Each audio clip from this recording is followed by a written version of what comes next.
It's Friday evening at 8 p.m, which means it's time for the Seasiders Podcast Friday Night Preview Show. And tonight we have a special guest in the form of Andy Holt, the chairman of Accrington Stanley, and also Accy fan Jace Graham. Andy's going to give us an insight into the inner workings of Stanley, football chairmanship, the issues facing clubs in the current climate, and also to help us preview tomorrow's match as Blackpool travel to the Crown Ground and a League One tussle of the two in-form Lancashire clubs. I'm John Aspinall, and this is the Seasiders Podcast Friday Night Preview Show. With a great tradition.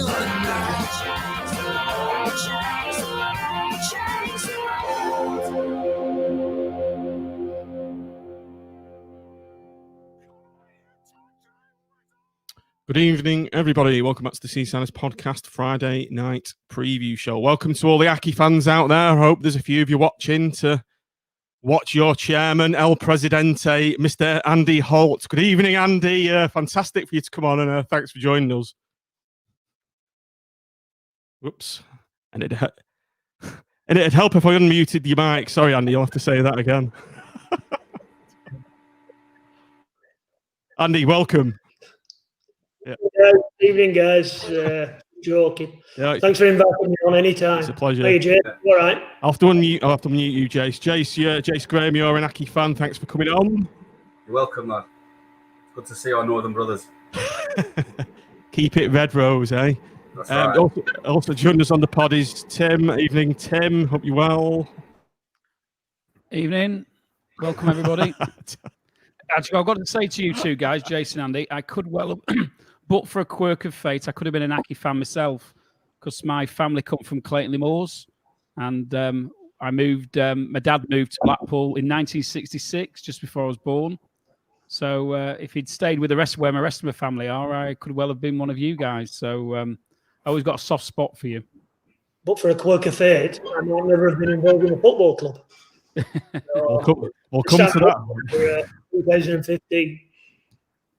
We'll come to that later, Andy. But what's James saying there?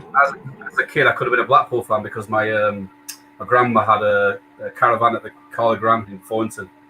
All right. And so during the Sam Ellis days, you didn't like Sam Ellis, did you, lads?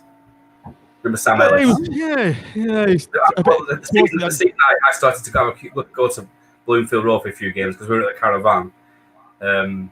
There was a big Ellis out campaign, so I used to just go to Bloomfield Road and just be Ellis out, Ellis out. So yeah, so I could have swapped the other way around. Yeah. Another quirk of fate is my mate's dad used to manage all the fruit machines and the slot machines at the Carlagram in Fleetwood. So I used to go there with him, helping empty the machine. And I also used to work in Clayton for Express Gifts as well, Andy. So I'm sure that's a company you know well. Okay. I don't know him that well, but I know of him. Big company. Tom, welcome, Tom. Sorry, we forgot to introduce you. Right. No worries. Tom, we've got you to thank for all this, haven't we? You want to explain to the listeners what you've done? Yeah, just reached out to Andy and is kind enough to follow me back and get it organised. So thanks again, Andy. It's a real pleasure to have you on the pod. No worries at all. Right, Andy, we'll get going. Can you just briefly introduce yourself, just for those the Blackpool fans out there who may not have heard of you? So, fire away. Yeah, Andy Holt. I'm the major shareholder of Accrington Stanley. I own 75% of shares. 25% is owned by the fans, and try to keep it in a sensible running manner. That's really all I've set out to do, and we're still doing it. I bet that's pretty difficult in the current climate. So that's something we're going to be touching on in this series of interviews, which was going to kick off now. Tim and Tom, our resident flower pot men, are going to quiz you now, Andy. So pin your ears back. Tim, away you go. Yeah, I mean, you've spoken about obviously your 75% shareholding. Do you want to tell us a little bit about how you came to acquire that and your background as an Accrington fan? Well, I'd only ever been to one Accrington game in my life, and that was a 7-4 match against Gillingham, I think. And then I went there with a mate of mine, and beginning of 2015, they were pestering for sponsorship money because obviously the club was struggling. So after much pestering, and I mean much pestering, they must have asked me a dozen times, I agreed to sponsor. Really blind, I said, look, we'll sponsor you and we'll name the stadium and put a few bob into shirts. I think it was about £200,000 for 3 years. We agreed. When I got there, I went to watch him virtually after I'd sponsored him. I'd been round and had a look, and I thought, Jesus, needs a bit of work doing around here. But we sponsored them, and I went to watch a game. They ran out of beer. They had no money. They couldn't afford to buy beer for people to drink. It had got really straight in times. Wages weren't being paid or anything, and we'd sponsored them. So I was kind of in. But when I got there, I thought, well, we sponsored them. We've helped them out, and that's fair enough. And whatever happens, we've done all right. And Peter Marsden, former chairman, sidled up to me and said, look, can you help us out? We can't pay wages, and we're really struggling, and I can't keep putting it in. We beat Burnley that match. It was a friendly, and I agreed to have a look at it, and I looked at it over a month, where we did all due diligence on club, and we looked at accounts and legals and all the rest of it, and it was a no-brainer. We shouldn't have got involved, but the people grabbed me. The community trust, what they do with kids and disabled people in town, the fans, the supporters club, the academy, the kids at 8-year-old running around the place. So they grabbed me, and I thought, it'd be a shame if it all fails. So I agreed to help them out. But the terms of helping them out were that we'd make it into a decent club that could live within its means and run reasonably well. So they were terms. I mean, when I joined, there were no proper accounts. There were shoe boxes with a few bob on shelf. And they didn't have, none of the staff were paid. It was a real voluntary organisation where everybody were doing the best, all working for them, including players, including John Coleman, and Jimmy never got paid many times. In fact, they didn't get expenses till I got there, and I'm sick that I have to give it to them now. but when we looked at it, it was too good a stage, too good a place, too good. The people are too good to let down. So I went against everybody's advice, my wife, my accountant, and everybody, and lawyers, and just said, look, we'll do it. And on October 28th at about 8:28 at night, they held a vote in Supporters Club Bar after I'd been asked for an asset stripper. We all know about those at Blackpool. Well, they asked me for an asset stripper, and I explained there were only one person with any assets. So we but great people, and to be honest, it's what keeps me involved. The people are great, and I missed them. I missed them all this year. Missed Jace, missed the pounder pint, missed everything that goes on a normal match day. Tomorrow would have been absolute bedlam. It would have been a full. It would have been a pounder pint. There'd have been Blackpool fans in 10 wheels. Would have all been mixing and having a natter and having a beer and having a laugh and giving badges to kids, and it'd have been a fabulous day. Instead, it's another football day that it appeals to me in terms of I want Accrington to win, but as a spectacle, I won't pay to go to it, and I didn't have way out in a crowd there. I've got to say, Andy, before we move on to the next question, I think one of the things that Blackpool fans particularly, we've all got a soft spot for Accrington. First of all, it was the first game that we played when we came back from when the court-appointed receiver came in. So it was the first game we played. So we had a fantastic Tuesday night down there, and I think we managed to sneak a win. But I think just your hospitality when Blackpool fans have come to the stadium, the way you make an effort with the fan zone and really try and encourage away fans to come. I know we perhaps maybe slightly abused that hospitality last season, which is regrettable. But what a great day out it is. It's one of the fixtures I look for every single season, and that's every credit to you guys. Well, I appreciate you say that, because the guys do go to a lot of trouble to make people welcome, and half of our income comes from away supporters. Be it from ticket money, from beer and pie money and pot money and whatever. So if somebody's going to travel to our place, somebody came to your house, you'd look after them, give them a drink, and feed them, take the 3 points off them, and send them home. That's what you do. Did you always, did you support Accrington before becoming chairman, or did you just support someone else and then got involved with them more and more as you took over? No, I was kind of one of the worst kind of football fans you could ever Not know. Man United, Andy. Please don't say that. I'd go on Man United matches. I'd go on. Being job I'm in, I could go to places anyhow, so I could get. There were a lot of people, a lot of kind of hospitality dudes come and watch Man United, come and watch Liverpool, come and I went to Man United Barcelona final at Wembley. So I was fortunate enough to go to a lot of them games, and it was when I didn't understand football that I went to them games, and I couldn't go back that way because it's not really football. You're just part of a herd watching like a made-up kind of environment, and it's just not Accy. It's not Blackpool. It's not for me. It's football's gone too corporate, and we try to avoid that. Yeah, you sort of touched upon something which I think will probably crop up in the next question.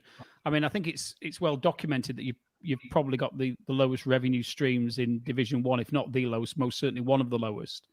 So it must be a challenge to make ends meet and to keep yourself competitive in the division. How do you go about doing it? Is there a sort of strategy to that, or is it a case of just taking opportunities as and when they come along? Well, I mean, let me say that even at a lower budget, there are good players out there. I mean, we've set some great players on for reasonable wages, not absolutely ridiculous wages. So there are great players out there in non-league. We got Dion Charles and Colby Bishop out of Southport and Leamington. There are great players that you can get, and I see our job as bringing them players up, not buying players to achieve something. As bringing them players through and achieving something by helping them achieve what they want to do, and Coley subscribes to that. At the end of the day, we I could, if I wanted to, increase Accrington's budget. But it'd be a mistake because you can't increase it for 1 year. You've got contracts, are multi-year contracts, and once you increase it, there's no going back. So last year we covered, but I think we lost about £60,000 or £70,000, which, bear in mind, we made $1 million the year before. It's not so bad. And this year our losses will be reasonably controlled. So I have this discussion with John Coleman all the time, and we have a real close friendship and a good understanding of what we're trying to do. Coley's been at it for 20 years at Accrington Stanley, and he's aware of his legacy and he wants to leave it right. And he's saying to me, look, if we sold some players, or we've got a good cup run, we can do this at stadium, we can do that to stadium. So he's really on board with developing Accrington Stanley. He's not your typical manager. He's not developing his career because his career is proved anything that needs to be proven. So him, Jim and John, they're fantastic. So when you say, how do you cope with that budget? It's not difficult because we're a team, we're mates, and we know what we're trying to do. We want to leave Accrington in a great shape. You've got to look at your position in the league at the moment, Andy, and say that it seems to be working a treat for you at the moment. It would be if we got that PPG tonight, wouldn't it? After that match with Portsmouth and Hull. Yes. Thinking of getting there. I was just going to say, Andy, I'm just going to butt in there and just harking back to what you've just said then about team spirit, and it's not necessarily money. I mean, Blackpool as a club, we're a perfect example at the time that you don't need masses of investment in the playing staff or in wages to be a success, as long as you've got a tightly knit team and for the right people, as we illustrated when we got to the Premier League on a relative shoestring budget. So you're right there from what you're saying. So yeah, it rings true. Blackpool's a fantastic club, and all that carry on with Oyston, you got that settled, and away you go. And I'm glad you did. When I came there and we played at your place, not last time when we whacked you 1-0 last minute, I think it were, but time before. And I went in stands with crowd. We are away fans because. As a chairman, there's a time when you've got to go, and his time had passed. And as a chairman, there'll be a time when I've got to go, and my time will pass. And people will tell me, people like Jay's, people, fans around, they'll just say, look, we've had enough of you, and when they do, I'll sling me up. And I think all clubs get to that, and I think all chairmen, they get so they've done all they can reasonably do in terms of taking it forward. And you know, I thought Eastern's time were up, so I was glad it went. I was glad that your first game back were against us. I think any reasonably minded human being would kind of take the hint when the time when your time's up, isn't it? But yeah, Tim, you were at the first away game, weren't you, at Accy? I unfortunately couldn't make that game, so it looked a great occasion on TV. It was fantastic. It was joyous. I mean, we were in the fan zone area where there's like for those who haven't been, Accrington put up like this huge marquee up, and they had somebody in there with a guitar who was basically getting the fans going, and everybody was just in such a celebratory mood, and obviously it was particularly poignant for me because we'd just come in and I was desperately trying to get things ready for Southend the following week, and it was just great just to go to a game and see Blackpool fans all together and without the division that we'd seen over the previous 4 or 5 years, and it was like a culmination of many different scenarios that we'd all had to deal with over the course of that period, and it was just for 90 minutes it was just supporting your team and not having to concern yourself with everything that had gone before and everything that obviously we still had to arrange. So. And it helped that we beat Accrington, of course. That was always robbed us. Let's have it right. I think we did rob you, to be fair. I wasn't there, so I can't comment. We'll call that bottle gate. Moving on, you touched upon COVID and how it's affecting sort of your club, which is nice to see you've actually done okay considering the circumstance, because it's heartbreaking not going to the football and stuff. How do you think COVID's affected clubs like ours and League One and League Two clubs, and how do you feel about the apparent lack of sort of funding that the government and the Premier League has failed to sort of support us with, considering how much money is in their league at the moment? Well, I mean, COVID's devastated football. It's devastated us. It's took away the reason for football, which is the people, and without people, for me, there's not a lot of enjoyment. Look, I want us to win, and I like watching us win, but some away matches I'd rather watch on iFollow than watch them travel 200 miles to watch a match that you might win or lose. So without that atmosphere and without the people, for me, football's a non-starter. We need to get fans back, and so aside from the finances, which we can touch on if you want, without fans, football's nothing. That's where I come from. Financially, as a club, we cut our budget again this year in agreement with John and Jimmy and the lads to give us best chance of surviving through a year and building. And we've had £375,000 as a view from Premier League, and I'm really grateful for that, because it's kind of free money. It's a free gift. I took over the problem of Accrington Stanley, and in any business, when you take over business, if it goes wrong as the owner or the major shareholder, you're in line for problems. So I appreciate what Premier League have done, and if they can do a bit more, I'll be very grateful. And same with government.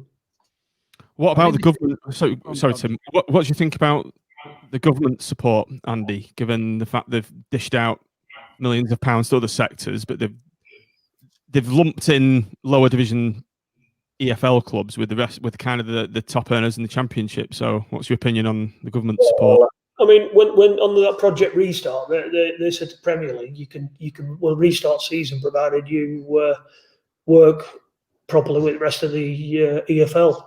So the deal was that they'd let Premier League restart and part of the EFL, provided they help fund the shortfalls. And Premier League agreed to that. This is what I've been told. I weren't involved in the discussions, but this is what I've been told.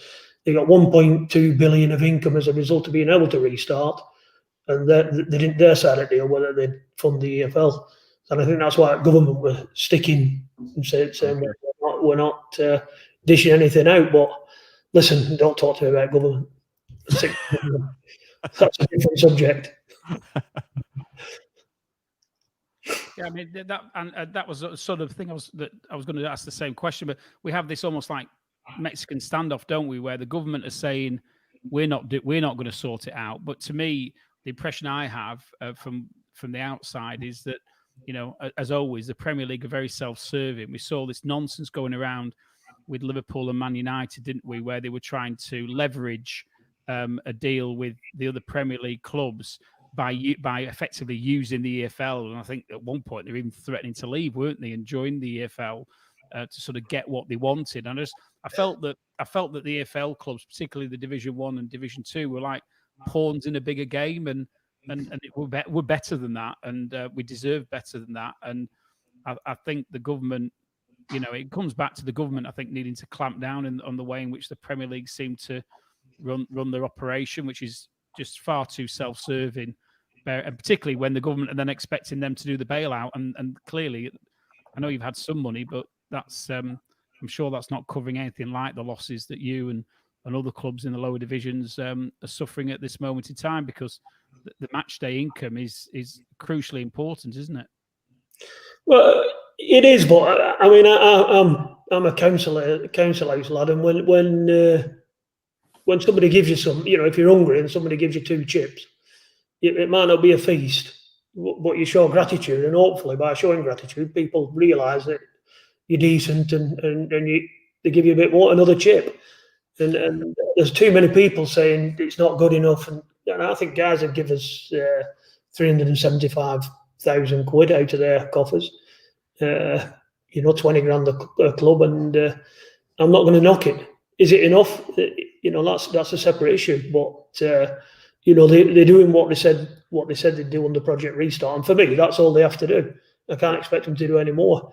We still have issues. It's still really tough, and it's a lot tougher for some other clubs. But it's a good start. Well, there's no club gone bust. People are still rolling on. So let's see where we go from here. They're about to divvy up. They were a £50 million pot for Premier League, 15 million in 375s and 250s to League One and League Two clubs, 15 million in related to crowd size, and the other 20 related to stopping clubs from going bust. So we might get a touch out of this second pot, the second 15 million. We won't get any out of the last 20 million because we won't be going bust. Simple as that. So we'll see what it gives from there. But some of the bigger clubs, it's moral hazard, and a lot of these big clubs have overspent and left themselves in a hole. All right, COVID came along and nobody could have anticipated. But in business, that's what happens. Things come along that are that you can't anticipate, and you've got to be ready for them. You don't know what the issue is; you just know there'll be an issue. And at Accrington, we tried to do that. So we built a balance sheet when we started. Our balance sheet were insolvent to tune of 2 million, and as it started this year, with about 1.7 million of net worth. So you've a bit of something to go at, and that's where we try to operate. A lot of other clubs haven't. The other thing I'd say is that a lot of these bigger clubs that want to take all the pot because of the size of the crowd, when crowds come back, they're going to be in clover because they've got that big crowd and they've got a fixed salary cap at 2.5 million. So the rest of it's profit. So they'll be running in profit, but Accy won't be running 2.5 million budget and staying in profit.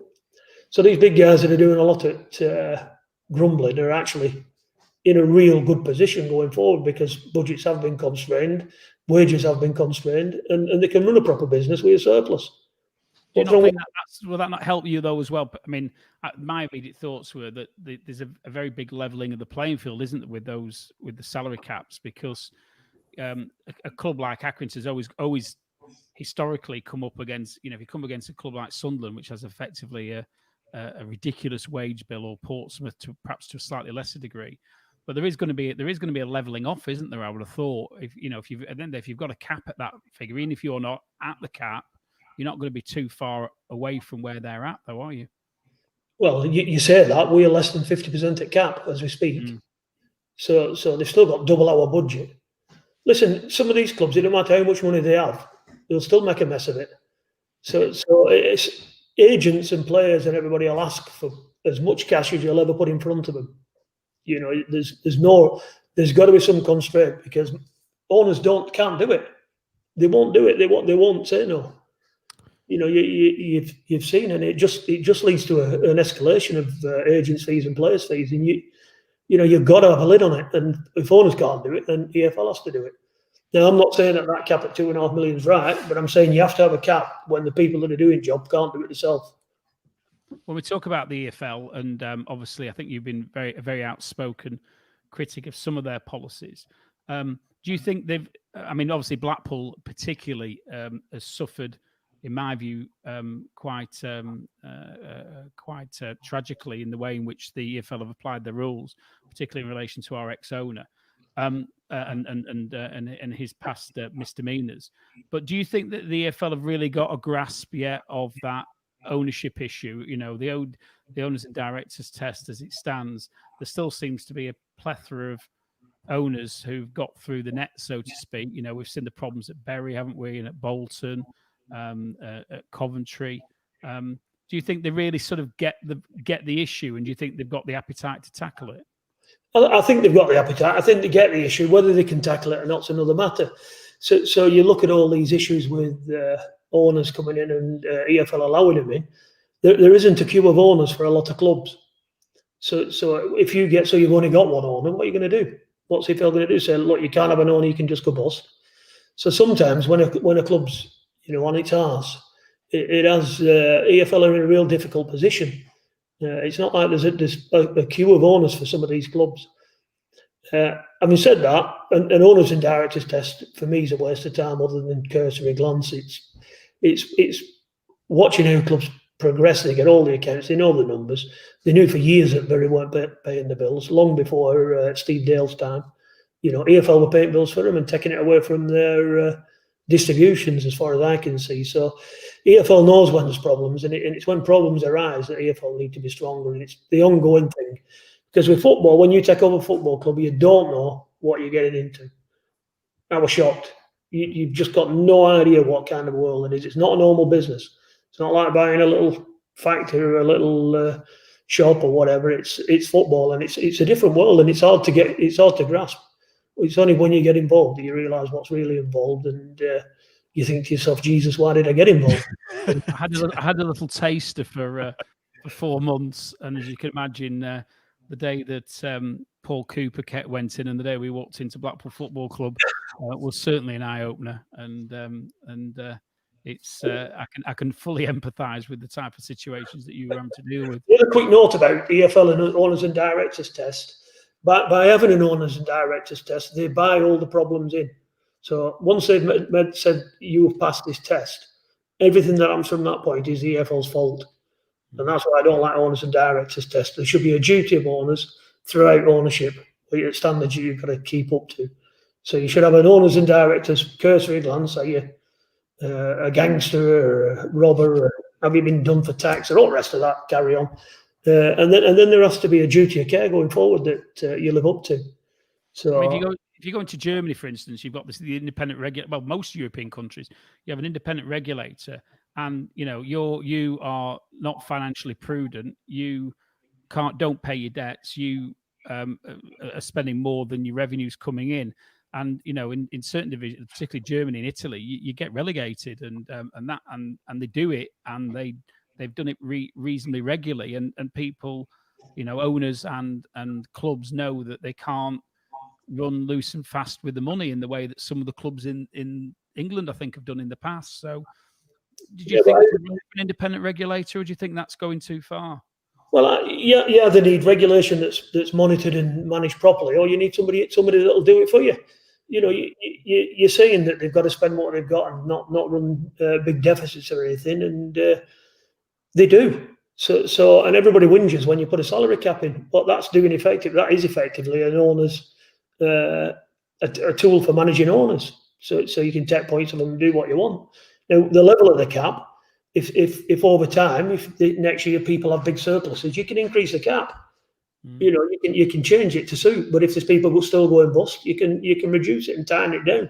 If the cap's at $2.5 million and average income for a club available for players is $2.5 million, then anybody who goes bust won't lose too much. So rescuing them will be fairly easy. So I think EFL's, they still get on my nerves, but they're doing a lot of things right. They're definitely doing right than when Sean Harvey were there, without a shadow of a doubt. So as much as they get on me wick, this lot, they're better than the last lot by a mile.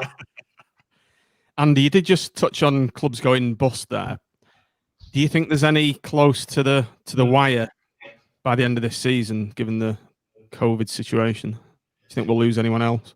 Well, people there's been 10 about to go bust since May. Everybody keeps saying there's clubs about to go bust, and they keep not going bust.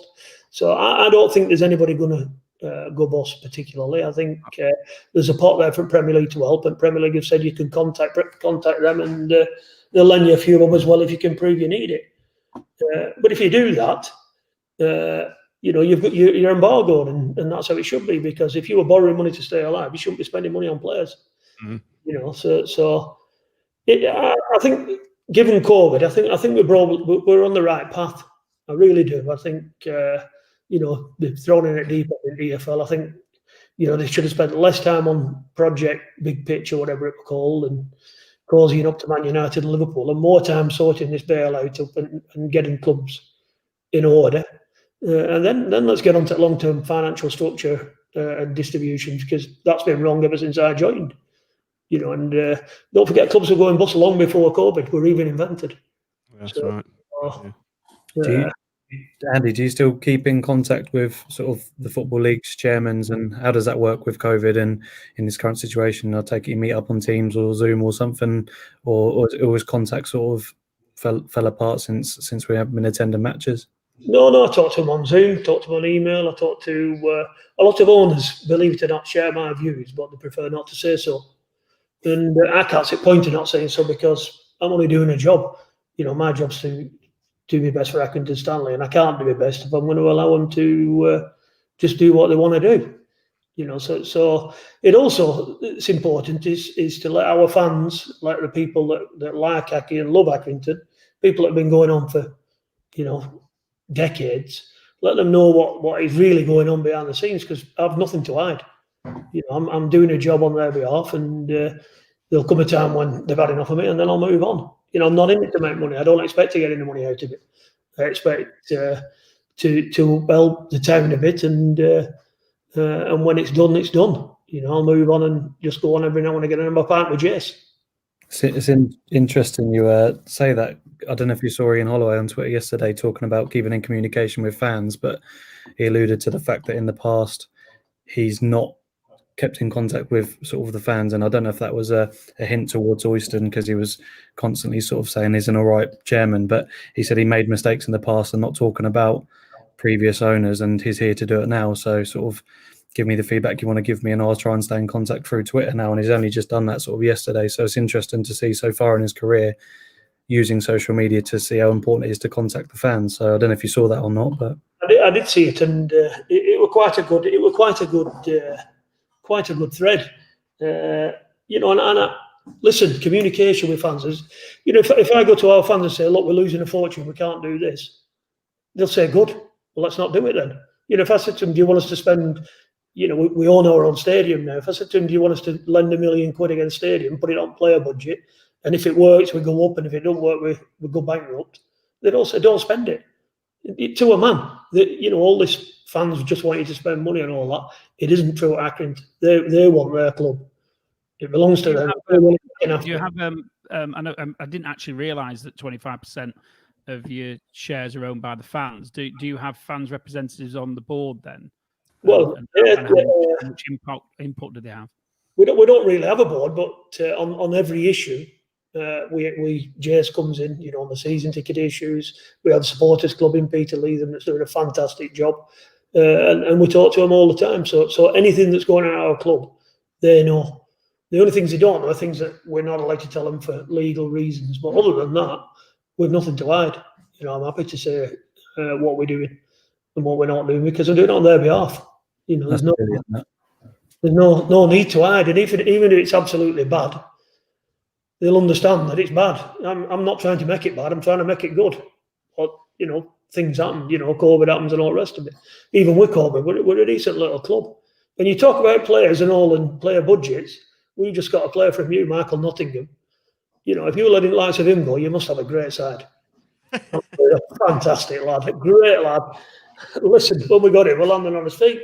We've got a great squad, and and talking to him, he's a belting lad. So we had one off here on loan last season, Nick Anderton, and these are belting lads. So you must have some good ones there if you're letting them go. You know what I mean? I don't know what you're keeping there, but you must have Pele and Maradona. I think the decision to we've got a comment on the screen there, Andy, from Christian Wilson. Compare Andy to the communication we had previously. It's something I was just about to touch on. It's a complete polar opposite of the way we were communicated with our previous regime, Tim. I think we were just kept in the dark and smoke and mirrors at every possible opportunity, wasn't it? Yeah, I mean, I don't know how much Andy and Jason know about it, but obviously we set up a supporters trust, obviously, which Christine Seddon's now chair of. I was the first chair, and they wouldn't communicate with us. They wouldn't speak to us. We weren't allowed to use any facilities in the ground. We were treated with derision, and all we really wanted to do was to represent fans' interests, and we didn't set out to get hoisted out, which became the ultimate mantra. That was really a reflection of all the decision they took, the incredible decision they took to start suing fans that really sort of brought that to the fore.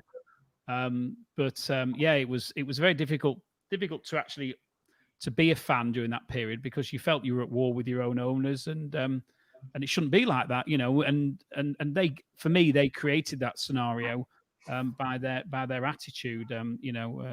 Carl in particular was very antagonistic towards anybody who had the temerity to say anything. You didn't have to be that critical.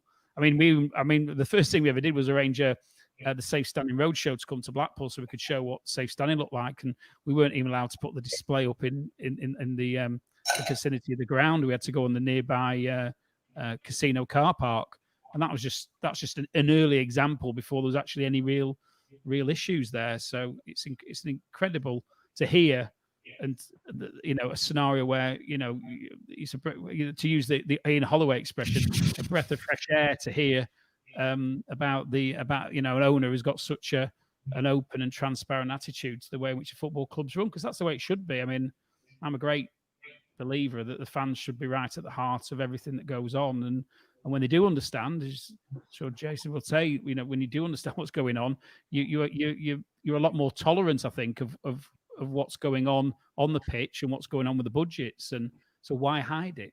Why be secretive? I don't understand it. Andy, were you involved around the 2010 time period? No. Oh, okay. I'm not that, man. I'm only doing 10 years. I was just going to say, Carl Oyston was actually elected to the Football League Board of Directors as a representative for 2010, so you might have had a bit of fun dealing with him there. So there you go. It is, football is a bit like that. There's a lot of people that have been friends for a lot of years, and there's a bit of leniency showed, as there would be when you work together on boards and whatever. So I don't think that helped EFL. But when you talk about fans and this suing fans and all that carry on, when I started at Accy, they were Tuesday night against Hartlepool, I think we had about 800 on, and I sat there thinking, well, I'm doomed here. What if I took on? We can't go on at this level. And you got a real appreciation for every single one of them that came on. They're coming spending the money helping me do my job and building their club. So, we want fans. Worst thing you can do. We couldn't do what we're doing without our supporters club and without Jace and his crew. We just couldn't do what we're doing. All atmosphere, everything about Accrington is down to them. What I do is just play with numbers and call John Coleman now and again, literally, for cheating at cards. So that's what I do. The real hard work goes on with Jace when he's painting banners in Tesco at midnight, ready for the next game, and supporters clubs that are raising money for our TV screen. So and it's our TV screen. It's our, because I'm just a fan. I'm just like anybody else. I enjoy going on.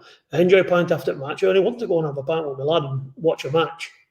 We're rest of lads, of which Jace is one of the main ones. But there's 2,500 of us now, and they're real down to earth people.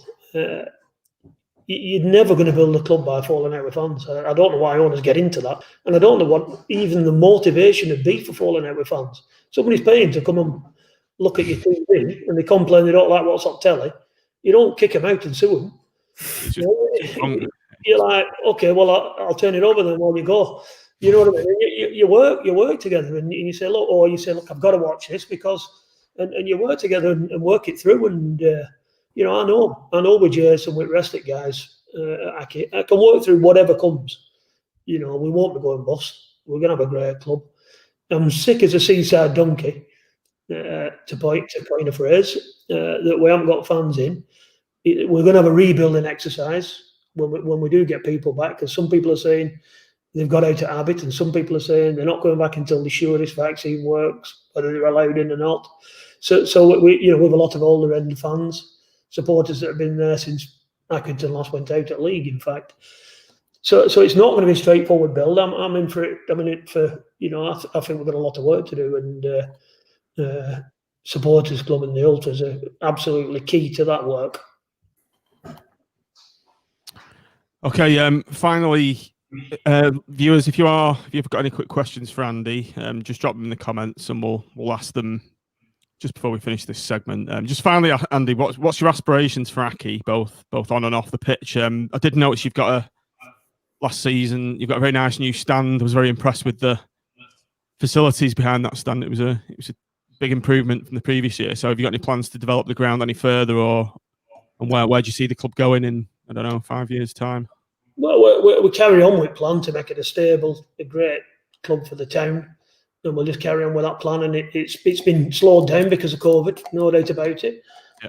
But I mean, that's what happens with business plans. You put a business plan together and you plan it over a certain time, and sometimes it takes a bit longer. Sometimes it happens a bit sooner. So we'll be fine as Accy. It's going to be a great club for the town. Hopefully, long after I'm gone, which is all I want to do. You know, I'm not in it to do anything other than that.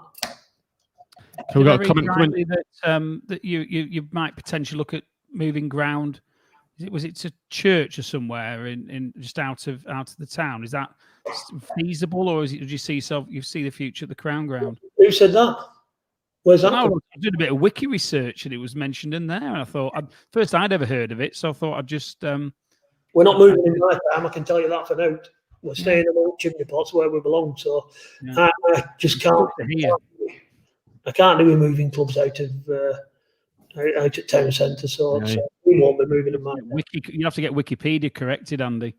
Oh, don't bother me all that. They print all sorts of shite. It doesn't bother me. I'm not concerned about that. You don't want to be another Horwich Wanderers, do you? Yeah. Anyhow, no, we're staying where we are. We're next to Crown Club and bottom at Crown Steps. We're hoping to build on our own Jack Barrett stand, build all the facilities for hospitality and decent bars in there. And we're on meetings about it this afternoon, believe it or not. We want to kick it off.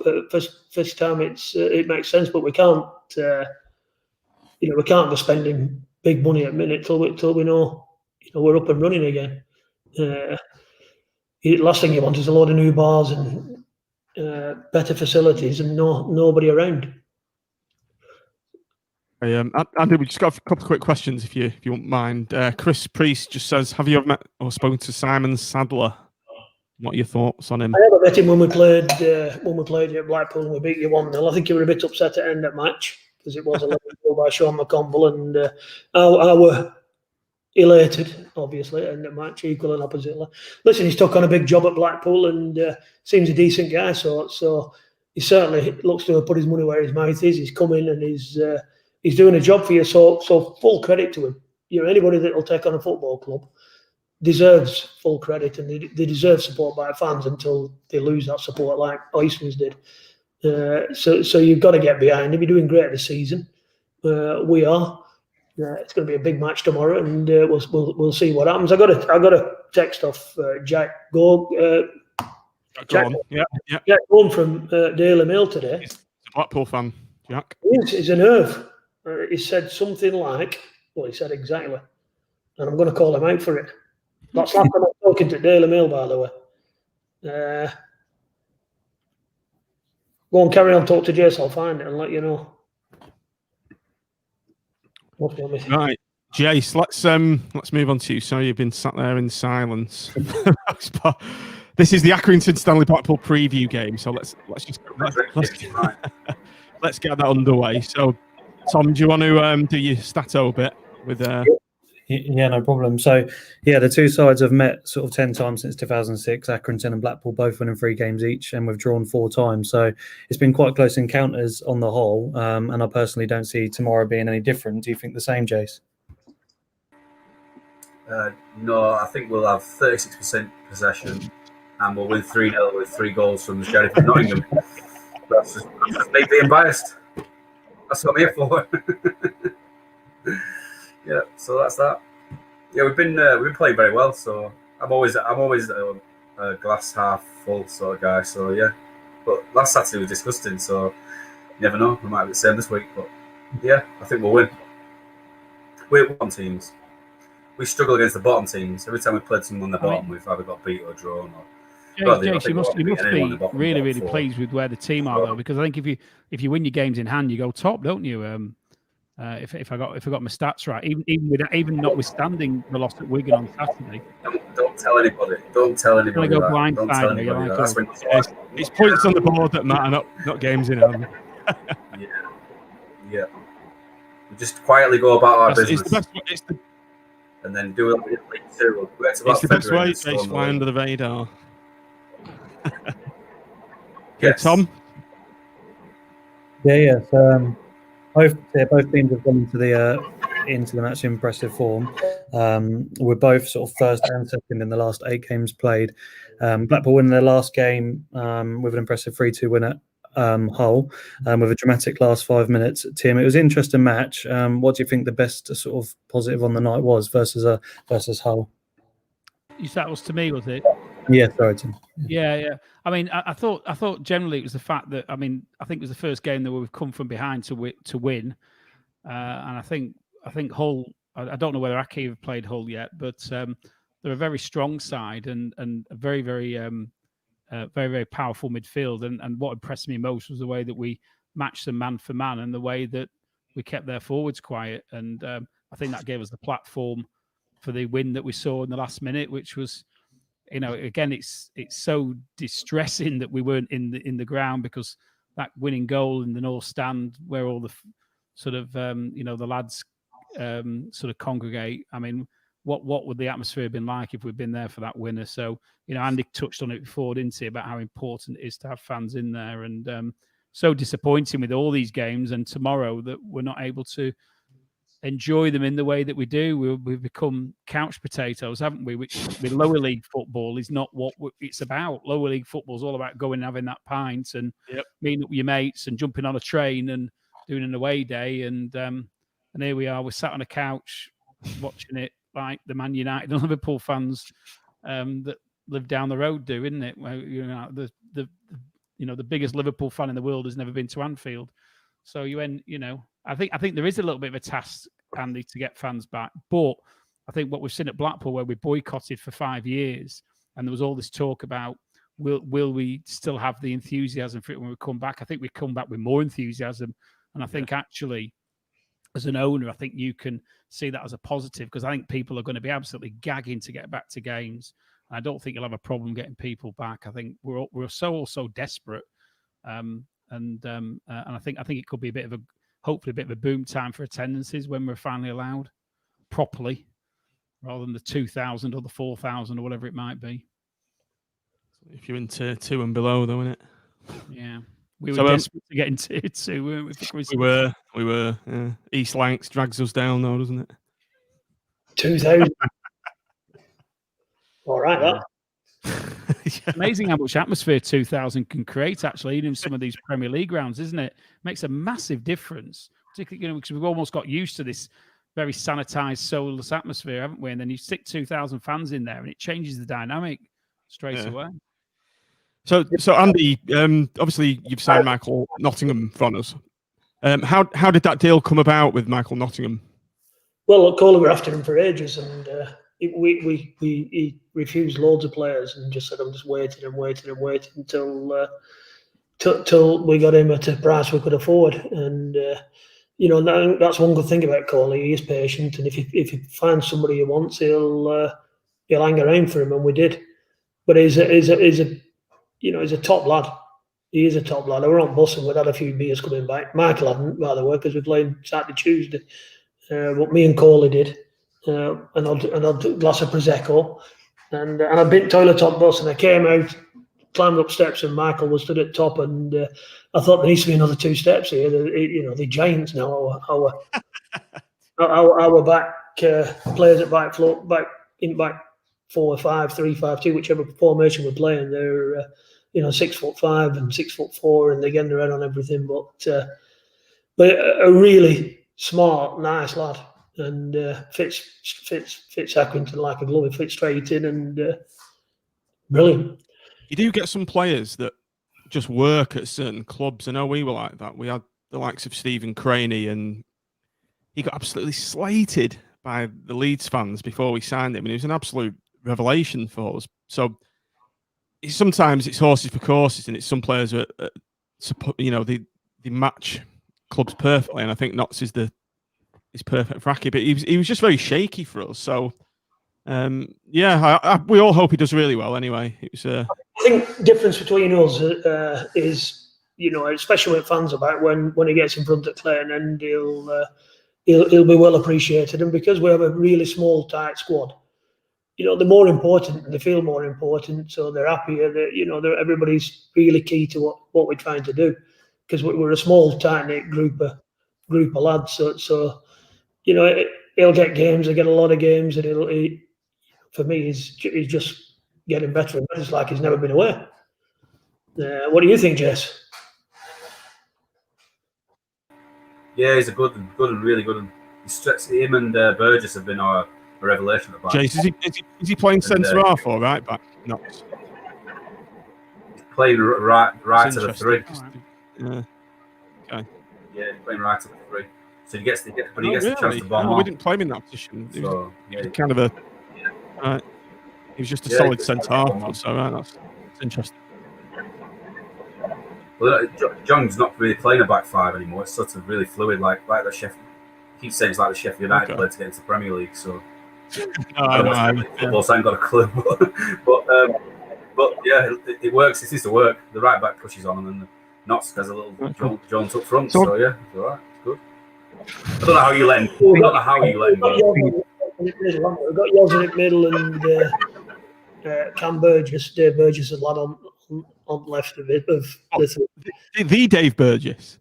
Dave Burgess' lad it is. We used to play for us, Dave Burgess. No, Dave Burgess, our CEO. Oh, right. Oh, yeah. We had a right back called Dave Burgess. So we are going back a bit there, John. that back 3, we Toby been signed until we got to Wigan, and then we got, it was like the world had ended. So we're back on good scratch now. We played well against Gillingham midweek. Great headed goal for the second one. It was superb. Yeah, I bet you were dancing around that exec box, weren't you, at that point? I didn't go, please. I won't go. I said to Coley, I said, listen, we had a pint-after game last Saturday, and he said, not Saturday before, against MK Dons when we beat them, and he said, you're coming to Gillingham. I said, I'm not going to Gillingham.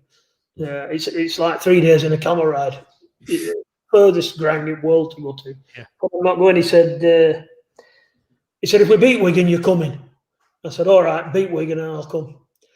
So, after the match, I just said to him, you didn't want me to come, did you?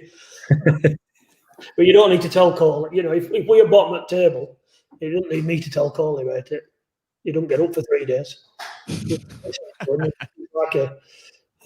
like a wounded animal. So fantastic, man. He actually, in early days, he told me about you, Jess. Oh, yeah, he did. He said, great lad we had on there. Loads of work. And recommended you. Said that's all we want. Well, there you go. You didn't know, did you? Live on air. Sorry, Jace. I've just had to mute your mic there. It's we're getting a lot of interference. So we've mentioned Michael Nottingham played for both clubs. We do have a bit of fun at the end of these pods, and we go through clubs that have played for both. So we've obviously talked about Michael Nottingham. And the next most obvious one, Andy, for Blackpool fans is Brett Ormerod, a club legend at Bloomfield Road, and plied his trade at Accy. And Tim, you were telling us a bit of a story about. Yeah, well, actually, bear in mind my research involved looking on Wikipedia, and I've got one wrong. I don't know whether this is right either. But it mentioned that apparently, and this is obviously before your time, Andy, there's always a bit of a joke around Blackpool that the Ormerod money's buried under the stand somewhere, because when Brett was sold to Southampton for 1.7 million, I think it was, we never saw any of it. None of it got reinvested. But apparently Accy's share helped propel them into the Football League. And maybe Jace knows a little bit about that. But I think you got either 20 or 25%, although I suspect Carl may well have tried to negotiate that down. I believe there was something, we won't sell him unless you agree to accept less. But I believe, and so there may actually be, despite what we thought, an Ormerod legacy, and that is the fact that you're a Football League club, and ours is still under the South Stand somewhere. Well, listen, there's not much left to dig up. If I find it, I'll let you know. You might get that sorted now. But it would be quite nice if that story was true. I don't know whether Jay can help us out on it, but if you've had one of your local sons start with you, play, he's obviously been at Blackburn, comes to us, and to be fair, he made it reasonably big, didn't he? Get into playing the Premier League first of all for Southampton, then latterly he got a swan song with us. But it would be great if there was some truth in that story that he helped his hometown club end up getting back where they belonged in the Football League, because obviously you've been cut adrift, haven't you, for thick end of 40 years after you had to resign. So make it true. Tell us it's true. It definitely is. It definitely is true. Yeah, it definitely is true. I think his money either started as going full time, or it definitely allowed us to get out into. Old Brett. So definitely, we started paying big bucks for people in the university. Almost money. We've got Dion Charles, one of your best players, coming in as they played for both. I didn't even know this. Has he played for Blackpool? Apparently so. Yeah. I think we released him. You must have a good squad with all these players. You let him go. That's for sure. Talk to Brett when he comes often to ground when non-COVID times. Great lad. And Dion for me, he's my type of player. He's a bit like Scotty Brown. He's all action, puts 190% in. He's at it all match, and what some people say is, he needs to do this, he needs to do that, he needs to do other, but he makes up for it in spades with effort, and it's great to see him getting loads of tap-ins. I'd have thought he'd be one at first on our team sheet. Oh, okay. Right, a few more from the listeners. We've got Andy Gout coming from Christian Woolston. It was probably a bit before your time, Andy. Yeah. Jace is nodding there. So, yeah, obviously, Rebers Gowkey. GTF, another Blackpool legend, played for Accy at the back end of his career. And I remember the game where you beat us 2-1. I think we were winning 1-0 with about 5 minutes to go. And you scored twice. It was the first season when we were kind of back after the protests, or during the protest area. During the protest, yeah. And you got 2 in injury time, I think. That's literally right. Scored 2 goals to draw and then win. And GTF came on as a sub, I think. It was just, he only played a couple of games for it. About 4, was it, I think, for you? But he's a legend at Blackpool. He's, again, I think we talk about players who fit a club like a glove. And just like Craney did, GTF did that for us. He was instrumental in us getting in the Premier League, and he thrived in the Premier League as well. I think he was ridiculously underrated. He's one of my favourite Blackpool players of all time. Actually, he's an incredible footballer. He played for us, and he is a great guy. He were at club not long back. I've seen him. He comes down quite often. So and the one thing about Accy is these players they regularly come back. They have a fondness for our club, and every time I talk to him, and that's what Gary was saying. It's good to see him. He didn't play so often for us because he's a bit of an old codger every time we got him. Yeah, but great guy. We've got Bobby Grant, Andy. Do you remember him? That's a question mark. So Well, MB's. I think I've seen him play once, but he's great crack. He tells a good joke. I like him as a lad. But Jason, he went to Fleetwood, didn't he, as well? Yeah. Liam Richardson. Yeah, I think he was there for a while, wasn't he? they're all Jasons, these. I know. Manager as well, wasn't he, Liam? Remember? Manager, yeah, after Cookie left. That's right. He was, yeah. Danny Coyd. Legend. No. You've got Gerardo Bruno. Not even go there. Jimmy Ryan, Jace. This will be one you know. Bruno. Yeah, so we used to have a corner routine for Jimmy Ryan. We have a short corner routine for Jimmy. It's called Jimmy Ryan. So every time we get a short corner now, somebody screams Jimmy Ryan on the terrace. It worked for Robbie Williams, left back. He's a great remember him? Yeah, he did. Yeah, he scored in the playoff. Did he play for Blackpool? Scored in the 2007 playoff final. We had Robbie Williams and Michael Jackson. Jace, I think you'll remember this one. You might do, depending on how old you are. Rory Prendergast. Yeah. He used to dive a bit. Left back. Yeah. Gary Prendergast didn't come back. Yeah, that's correct. Right, gents. So just to close the show out now, we've been over an hour. We're going to close out with our score predictions for the match tomorrow. Just generally, Andy, just going back to the football for a minute. How do you see the game panning out tomorrow, given what you know about us and obviously what you know about Accy? I think it's going to be a really tough game. I hope, obviously, we score first. I think we'll win. I think we'll win 2-1. I won't say anything else, by the way.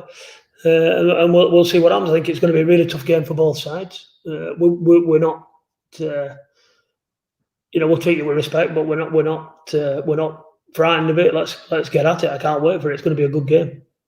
So what style of football do you play, just to the uninitiated? We'll obviously keep it on floor as much as we can, and we'll work as wingers up and down. Joe and probably Sean tomorrow. I don't know whose call is going to pick, and keep getting boxes in for Colby and Dion, getting balls in for Dion, and get some more tap-ins. We'll be looking for tap-ins if we can get them. One thing that we missed last season were the tap-ins, and we're starting to get them again. So, we've got a strong, great midfield. Matt Butcher's playing great. Seamus is on fire this season. So I think we'll be, we'll be up for a game, and I think it'll be a tough game and a tight game. Jace, over to you. Thoughts on the match tomorrow? The prediction? Yeah, I'm sticking with the Nottingham Superstar Show 3-0 to us. 3 bullet headers. Build up with the Jimmy Ryan corner, eh? Yes. Yeah, bring back the Jimmy Ryan corner 3 times for my Sheriff of Nottingham to put him in. It's a shame we can't be there, lads. It is. It's a massive shame. It's always a great occasion. Yeah. So let's hope it's back next season. I just remember last season's game, Andy. It was a roasting hot day. We were sat in your new stand, and I remember my seat was at the front. I was boiled alive by the end. So I sneaked into the terrace in the second half. Yeah, it was a bit surreal being in Accrington with blue skies and roasting that weather. So yeah, but I do remember at the time thinking they're a bloody good side, Accy, and they play decent football. And yeah, I was pleasantly surprised with the style of football that you played. And yeah, it's going to be a good game anyway. So Tom, over to you. What's your thoughts on the game tomorrow? Give us a match prediction. I think it's going to be a draw. I think history will repeat itself, but I'm going to go with quite a big score draw. I'll go for 2-2. 2-2. That sounds about right. Tim, over to you. Yeah, for the benefit of Andy and Jace, I'm normally known for my pessimistic score predictions. He is. I'm the doom merchant. I think it's a bit of reverse psychology, really. But, we are playing pretty well at the moment. We're a different team to the first half. We were bottom after 7 games, and whilst we're still 12th, we're not far off those playoff spots. So I do quite fancy us. I'd take a draw, but I'm sticking with my because I did a prediction on Tuesday night, and I can't really denigrate from that. So I'm going for 2-1 win to Blackpool, and we're going to rob you again. Well, and Andy, I think we're going to rob you. And Andy, there's one good thing about no fans being there. There's going to be no one chucking bottles onto the pitch this season. There are only one or two overexcited kids. it's when our goalie got sent off that I got a bit annoyed. You know, that was a signal, but Coley was spitting feathers at the end of that match. But anyhow. Well, if he was spitting feathers, he should have just taken a swig of the bottle that was thrown on. That would have quenched his thirst. Well, because our goalie chucked the ball back at him. Do you know, the goalie had a drink of it. He pretended to have a drink. He was having a laugh at the beginning, so it was pretty funny. But yeah, we are joking. It's completely out of order what was happening. So hopefully, us as a fan base, we'll try and root that out next time we're there. We'll have a word with the muckers, Tim.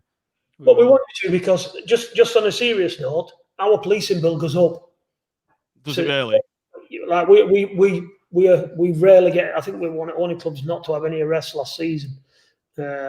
And it keeps our prices low. You're graded by the police. Everybody has a category, and our category is that we hardly pay anything, so we can keep tickets low. You know, and against Blackpool, they're asking to charge £12,000 instead of £4,000, just because a few idiots. Is that right? God. Yes. For me, we abuse the hospitality there. I mean, you know, we had a great day, and you know, and it's unfortunate that you're always going to get some idiots, and you know, and it was quite embarrassing from my perspective, because you know you could see the effort you'd all put in. You know, we'd had the great thing in the fan zone. We've had a great day out. Like John said, it was fantastic weather. Game's going well. Everybody's enjoying themselves. And then you get that. And I said it was a really, really unfortunate. I think your keeper just had a mad one, didn't he? And he didn't really throw it. He just sort of tossed it to the side, but ended it back in the crowd. And it was first day back and all. There were a lot of high spirits and a lot of you know, cheap beer, and you know, there always risk of people being a bit daft after so long not watching your team. So listen, it's gone. Let's hope that in future we're great clubs as friends, friendly clubs with each other. I know a lot of your people there. You know, let's keep the rivalry, but not be too daft about it and force either club into big police bills. And you know, we'll keep us prices of ales cheap. Otherwise, next time it'll be £5 a pint in the end. And that's that, not two. So how's that? Was it £2 a pint? Was it really? Yeah. What a bargain. That's why you can't remember, John. When we win, it's £1 a pint. We were playing Bradford, and I was outside talking to some Bradford fans, and I said, "Listen, if we win, it's £1 a pint." He said, "I hope we lose then." What will be fourth match? Yeah. Are you serious? Seriously, it's £1 a pint. When we win, we have winners hour, yeah, and we all. Right. That's quality. Have a pint. But we have to restrict it to £6 a person, because you couldn't get to the bar for people getting 12. But that's Accy. You know, we listen. We have a great time at the end of the match. That's when we talk about match, win, lose, or draw. You know, and Jace usually say to me when I'm trying to get my face straight after a bad defeat, you know, he'll just say, "Look, it happens. We're going in the right direction," and it's been really helpful to me as well as a fledgling owner of a club, because you do get times when you're sick as a parrot. You know, things have gone against you, a ref decision, somebody's chucked a bottle on pitch or whatever, and your goalie gets sent off. But you do get times like that, and we have great fans that, you know, it's not me going out to them and saying, "Listen, I'm sorry, lads." They're saying to me, "Don't worry about it. Keep it up. We're on right tracks." And it's a different club, Isaac. It's a great club. They really are. It's like who motivates the motivator, I guess, when you're kind of at the. Well, I feel like they do when it all goes wrong. You know, I feel and call it as we all. You know, we're not trying to do it wrong or trying to lose or whatever. We're trying to do his best, and we'll continue to do so. But you know, when things go well, you know, we enjoy it, and there's kids firing around and all the rest of it. It's great, and that's what I miss about tomorrow. We won't be able to win, lose, or draw. I won't have Jace telling me shit happens or whatever. It'll be I'll be there on my own talking to myself. You can always come on here, Andy. We do a post-match show, so if you there's No. an open invite if you want. If you win. When I end up match, I don't want to be like Coley. I've had many ado-s with Coley. I said, look, just write your speech before end up match and just say what it says. Don't let them trap you because at end up match, your emotions are running high and they catch these managers. And Coley used to, he didn't used to manage that well. If wore his heart on his sleeve, and now he's a lot more measured. I'm not as measured as Coley. I tend to say things I shouldn't say. And at match, I'm better off kept out of it. Yeah. Leave me to end at match, ultras and rest. Sometimes we do these shows directly after the game because we want that immediate after-match emotion. It's tempered slightly, isn't it, if you leave it a day? So, right, Andy, thanks a lot. We'll leave it there. We'll let you get back to your evening. Thanks a lot, ever so much for coming. It's been really good having you on, and you too, Jace. Look after yourself. I don't know how to turn this off. Are you turning it off? Yeah, well, I'll play a little outro video. That's from a message from Jace there, Accrington Stanley, pride of Lancashire. So, thanks a lot for joining us, Tim. Thank you very much. Thanks, Tom. You're welcome. Thank you. Thanks, Andy. Thank you. And thanks, Jace. It's the 3 Points Friday Club tomorrow. Hopefully they're in Tangerine. Thanks everyone on the stream for watching. Thanks for all your comments. Makes it go better.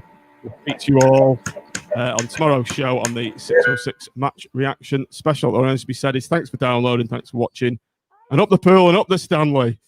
Up the pool.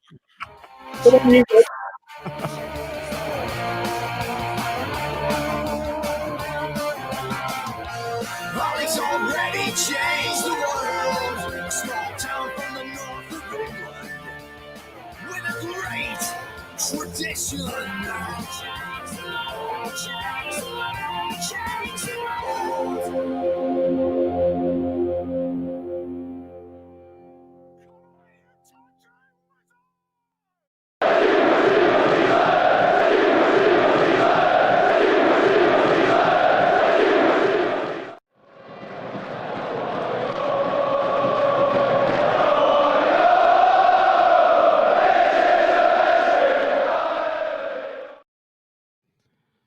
As you can see there, listeners, thanks for joining us. Really good show, that. Andy was a great guest, providing some really good insight. Just before you go, listeners, before you piss off, hit the like button, hit the subscribe button, and hit the notification bell. You'll get automatically notified then of new content when we do put it out there. And we do want to grow this channel, so please do that. Do it now. Do it now. So, yeah, as I said on the outro, we are coming back tomorrow at 6 p.m. So, yeah, if you are subscribed, you'll get a notification of that, or just follow us on the socials. And, yeah, thanks, everybody, for watching. Thanks for your comments, and we'll speak to you tomorrow evening. Good night.